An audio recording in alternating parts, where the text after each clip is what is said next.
We continue with our objective to craft an African wealth building culture by learning from societies where a significant proportion of ordinary people have become wealthy.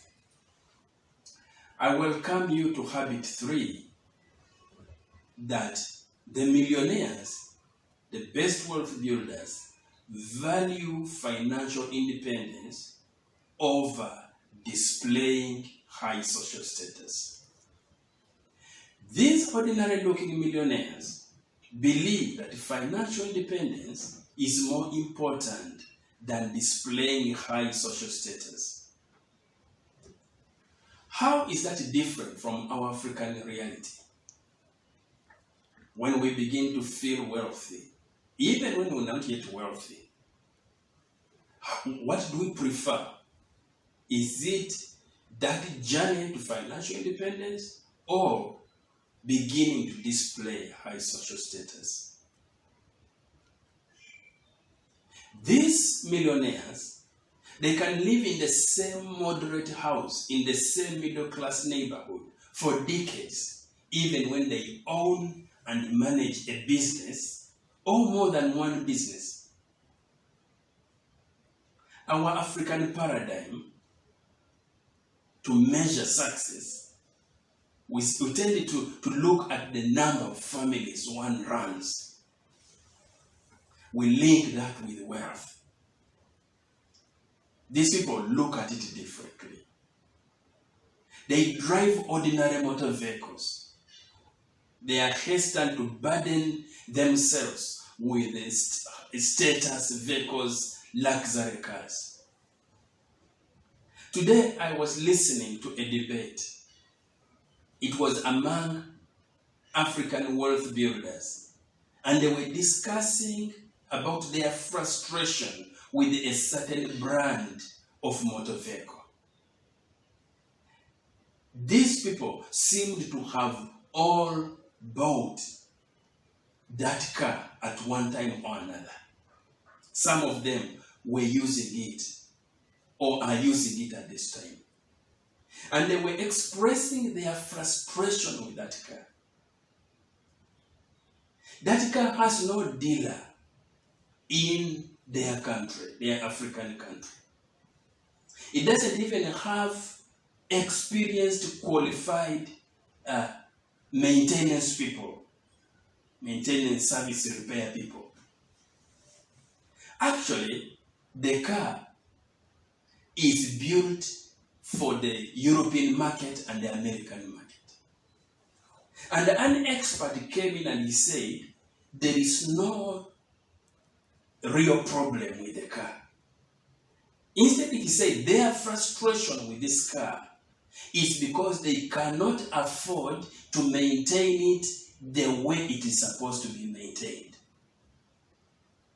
What he was saying in essence is that it wasn't yet time in their wealth building experience to invest in that kind of motor car. He was saying it is still too expensive for them, and so they are compromising on looking after that car the way it's supposed to be looked after, and that's the cause of their frustration. You see, that is our African reality.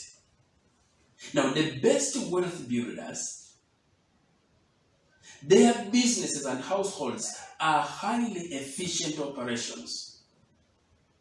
Their business productivity, coupled with their household moderate consumption habits, free up lots of resources, free up lots of funds.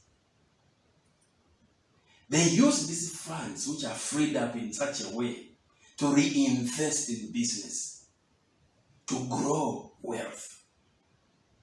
In fact, their net worth exceeds the expected value for people in their income bracket, in their age bracket. They exceed people to whom they should be equal. They exceed them by over 10 times. They are 10 times richer, wealthier than people in their age, people in their income bracket. In fact, they help other entrepreneurs as mentors, as coaches. They provide financial assistance to struggling entrepreneurs. Where they get the power to do this? They get the power to do this from their financial muscle, their wealth muscle. They have never felt that their purpose in life is to look wealthy.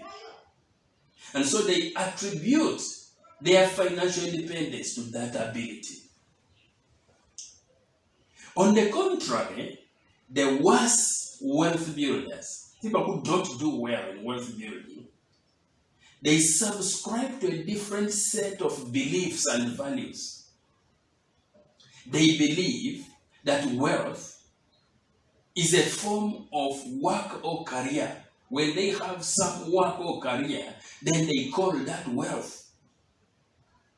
They work so hard to have the means to spend, not to become financially independent. Their reason for working so hard is so that they can spend, they can have the means to spend. They view life as a trade-off from one luxury to the next, from one luxury vehicle to the next high-end luxury vehicle. Remember, we are discussing habit 3, that these people, the best wealth builders, value financial independence over high social status. The fact that they are moving, they are on their journey, making progress towards financial independence, they treasure that. Rather than people know I am here.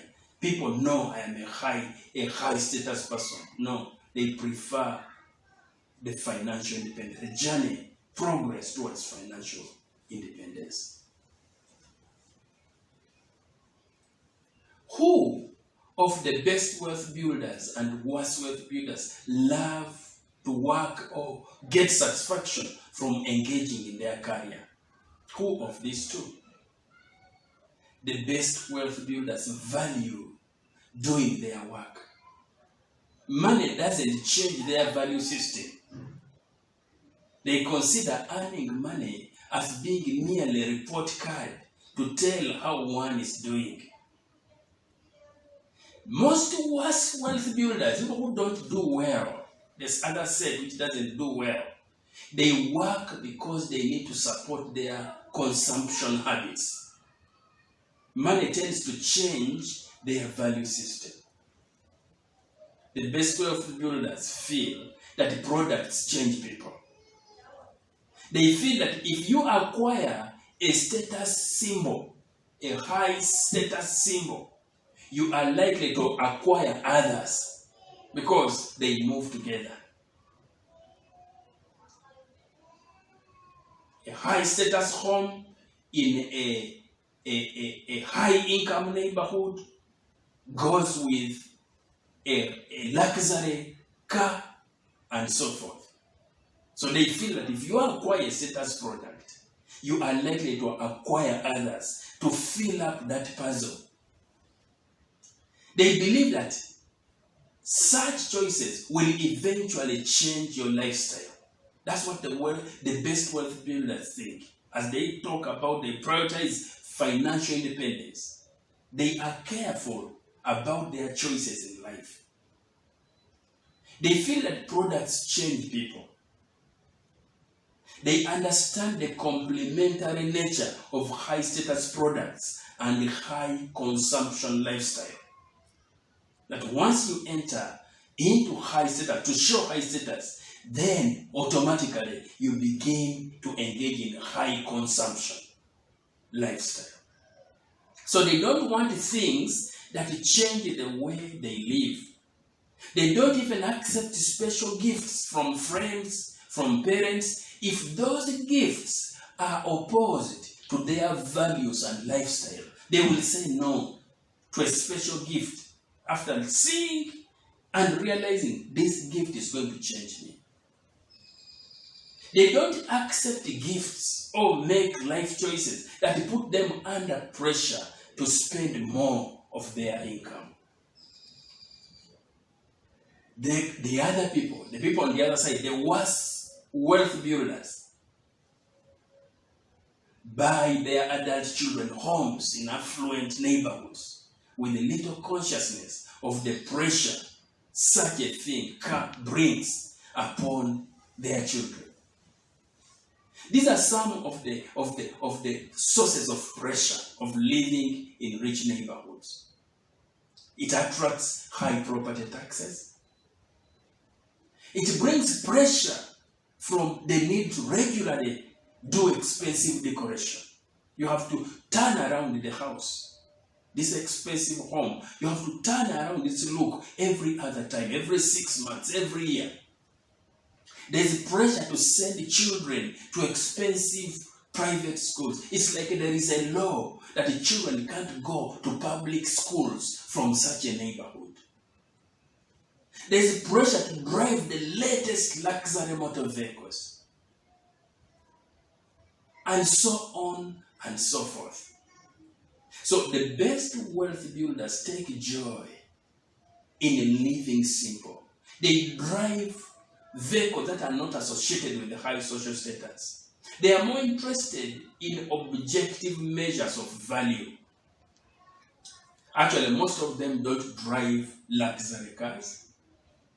They ask themselves what impact heavy spending on motor vehicles will have on their business profit and net worth. Instead, they value spending money on advertising their products, on buying new equipment than buying expensive motor vehicles and other high status symbols. The most important question as we discuss this is to relate this with our African reality. Because we are building a more productive African wealth building culture. The best wealth builders protect themselves from heavy spending by constantly reminding themselves that many people who have high social status have little wealth. They tell it to their children. They see no importance in revealing to the public how wealthy they are. How does that compare and contrast with our African reality? We were discussing habit 3. The millionaires value financial independence over displaying high social status. I welcome you to habit 4.